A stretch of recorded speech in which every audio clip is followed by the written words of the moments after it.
Okay, good afternoon everyone, welcome to today's press conference to preview our first Premier League game tomorrow against Crystal Palace. If you'd like to ask a question in this, please raise your hand using the raise hand function on Zoom. We'll start with the TVs and then we will move on to the daily newspapers halfway through. We're going to begin today with Mark McAdam at Sky Sports News. Mark. Hi Thomas, can you hear me okay? Yes, loud and clear. Oh, good start. Thomas, congratulations on another trophy this week and congratulations on signing Romelu Lukaku, the club's record signing. How pleased are you to get that deal done ahead of a brand new season, and what will Romelu bring to the club?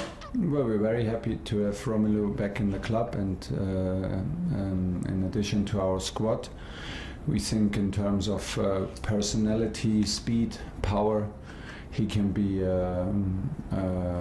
hopefully an excellent choice for us and an excellent addition. And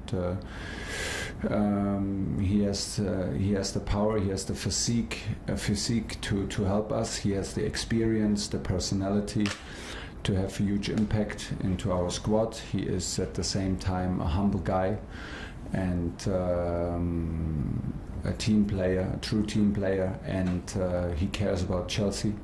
So we had the feeling, everybody, that it's worth it to try and to fight hard, and we're happy that he's our player now.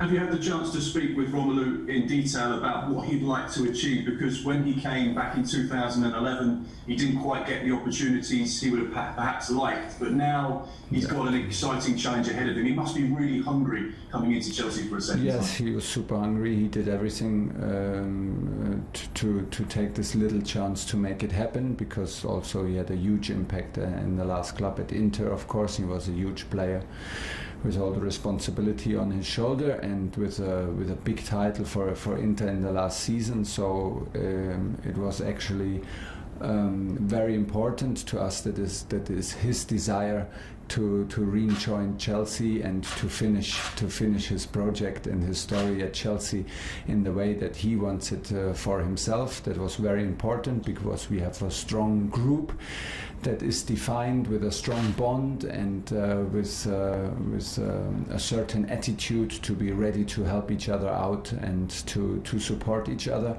And we think that Romelu, by coming from the academy and having always Chelsea in his heart, is the perfect addition to our group, because he embodies all that we are proud of in this club and on our team. And we had of course some exchange on the phone and exchange on with messages, but right now he's following the protocol and quarantining some more days, and then we will work on the details, and we are happy when he's with us on the pitch. You got Lukaku in, you finished in the top four last year, you won the Champions League. Is Romelu the type of striker, the type of charismatic player in your dressing room that could help make Chelsea Premier League title challengers once again? Yeah, well, first of all, we became fourth and not second. We became fourth and not third. So there are quite some bridges to overcome and some gaps to close. And we had a very successful and a very good half a season with the group together, and of course with a fantastic ending, and now with a very exciting start with a trophy in the beginning. But we were looking for a certain profile, and Romelu gives us the chance. He feels confident to play physical. He feels confident to play with the back towards the goal. But he is also very strong in using his speed and pace. So this will always be a key figure in our game, to be strong in ball wins and offensive transition. This is what the league demands, and this is what we demand of ourselves. We don't want to be only a ball possession team. We don't want to be only a defensive team. We don't want to be the team that only plays long balls. But we have the feeling that Romelu's strength is a big variety of strengths. He's strong in the air. He will give us a new power when we cross from the side, and I don't think that we have to change our style of play to make him shine. And like you said, he has a charisma. He has a good age now. He's a leader, and hopefully he will be one of the leaders in our group. Last one, please, Mark. I'll go on to Tammy Abraham. There's been a lot of talk and speculation about his future at Chelsea. There's talk that you're in talks, and there's some dialogue with other football clubs about his future. Can you just bring us up to speed with what the latest is on Tammy and whether he potentially could be leaving Stamford Bridge? There are always possibilities that players leave us, especially on the same position. Like Romelu is the big concurrence on top for Tammy, and the situation for Tammy is clear and is obviously discussed, and I spoke many times about it. And in the moment there are no news about Tammy. We have a good relationship. He is our player, and he is in the squad for tomorrow, and he has the chance to play and be decisive for Chelsea, and this is where the focus is. And the next days after that, we will see what happens, what is Tammy's wish, and what are the possibilities. But right now it's Friday afternoon. The focus is for Saturday, and there are no news for his situation. John Southall, 5 Live.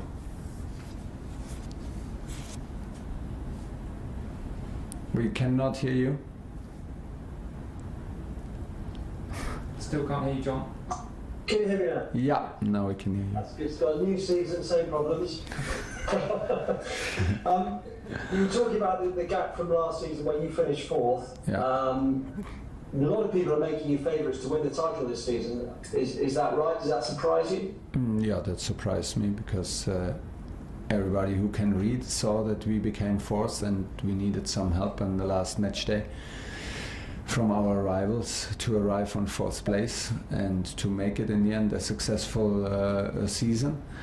And when you become 4th, you're not the favorite in the next season. We have some gaps to close. We let Liverpool pass us in the last match, and we have a big gap to close to Manchester United and Manchester City. I don't have the feeling when I see the transfer market and the activities from City and United. I don't see why they should be any worse than last season. They improved their squad. They are stable and very, very strong teams. So no, I think we are hungry, and we are the challengers for the top 4 first of all, and then after that we will always be hungry to challenge everybody for the best possible outcome, and we are not shy to fight for every title in which we compete, which includes cups, Champions Leagues, and of course the Premier League. But it's not worth breaking our head about favorites and not being favorites. It's the process and the daily business that counts, and we have to be on our very, very best level every day to be in some parts of the game on the same level, and to improve some other parts of the game, and do this day in, day out, to be ready to compete. And then we know very well that you need some luck, you need a momentum, and so on, and then we will see. I remember you said last season that you'd hunt Man City down from the very first game of this season. Yes. And, you've had a bit more experience in the Premier League. Do you think you are better equipped? Do you think your squad are better equipped now to challenge? Well, maybe not tomorrow, because tomorrow we feel we feel that we need still some time to be in the best physical shape, giving the special preparation with 3-4 groups of players coming in different times and entering in different times. But this situation has not changed. And I hope we play with, and I want that we play with this mentality. We want to hunt Man City, Manchester United, and Liverpool, and not from January on, but from Saturday on. And the only thing to do it is to be in our best shape tomorrow, and to do everything mentally and physically tomorrow, together with our supporters back in the stadium, to have the first 3 points on our side. But this is the mentality with which we approach this season. We see ourselves as hunters and as challengers for the three teams that landed in front of us. Then it's always like this when you become when you enter in the first four. There are 16 teams behind you that want to steal points from you. So you have to be aware, and you have to be on your very best. And this is exactly the mentality in which we want to have from our team. One more, John, please. Yeah, and how special would it be for you for the first time to walk out at Stamford Bridge in front of a full house? Yeah, hopefully, and it changes the whole game. It changes also coaching, and for that it's good that we have the experience of a half a season, and we have experience together, and very positive experience in two finals together. This creates a certain bond on which we can rely.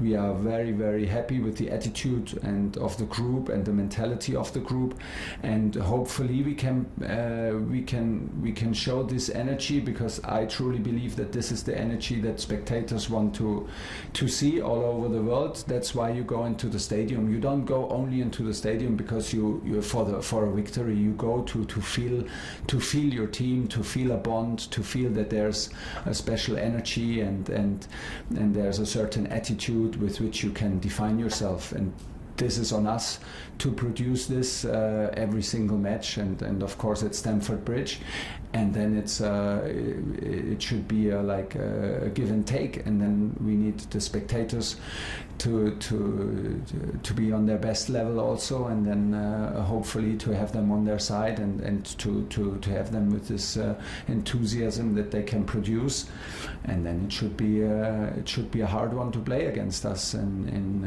especially at Stamford Bridge, hopefully. Yeah. Moose, talk sport. Thomas, how are you? You had a good summer. I'm fine, thanks. You were linked with Erling Haaland before you bought Romelu Lukaku. Was it a question of getting both of them, or just getting one or other of them? Because I'm interested to know whether or not you're still, even this summer or next summer, interested in Erling Haaland. Yeah, we tried both, and wanted to have Lewandowski on the number 10 behind. But unfortunately, the board didn't listen, so we need to be happy with only Romelu. Could have got that Messi bloke as well.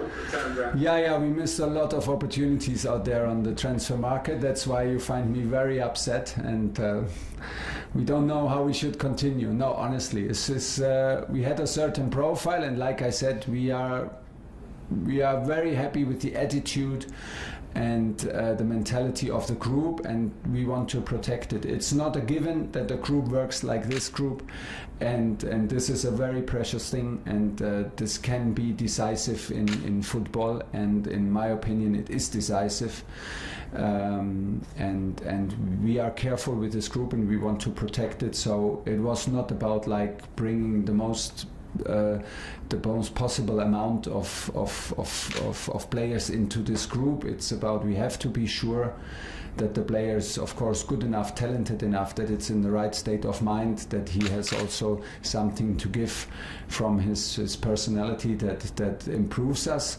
And we were as sure as we could be in any transfer.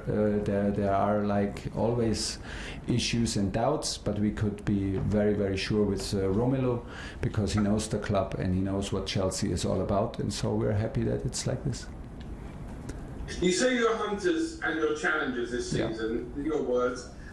When you buy the best players, like Romelu Lukaku, one of the best strikers in the world, does that put more pressure on you as a coach? Because already you've delivered in winning the Champions League and the Super Cup. And I wonder if there's more pressure on you now going into this season, even more than your players. Yeah, but Man City is doing the same. They're improving their squad. Manchester United are improving their squad. So I think it's necessary to. I don't see us like the only one trying to improve our squad and closing the gap by only bringing players. And this would not be enough because everybody else is doing the same. So from this point of view, maybe the others are even ahead of us, and the gap is even more opening and getting bigger than closer. But bringing quality and bringing a mentality and bringing personality is always welcome, and I don't feel it that it increases the pressure on me. It makes life more exciting as a coach, because we believe that it is a strong addition to our group, and we are happy that Romelu is here, and we have a lot of games to play, and we have another competition in December in the World Cup, and we come from a strange pre-season with European and Championship and Copa America. So I'm pretty sure that we need strong players to play on the level that we demand from ourselves. Last question, Moose, please. Last quick one. Obviously, fans back this weekend is something new. Fans back in the stadium for you, something new. But I'm anticipating as well. Last season, you weren't able to see your family much. They had to stay in Germany. They're probably with you as well now. In terms of that, does that make you a lot happier off the pitch? And in terms of your work, will we see that in your work? No, work is work and family is family. But of course, it's now that I found a house. I don't live in the hotel anymore. Makes life much more enjoyable, of course.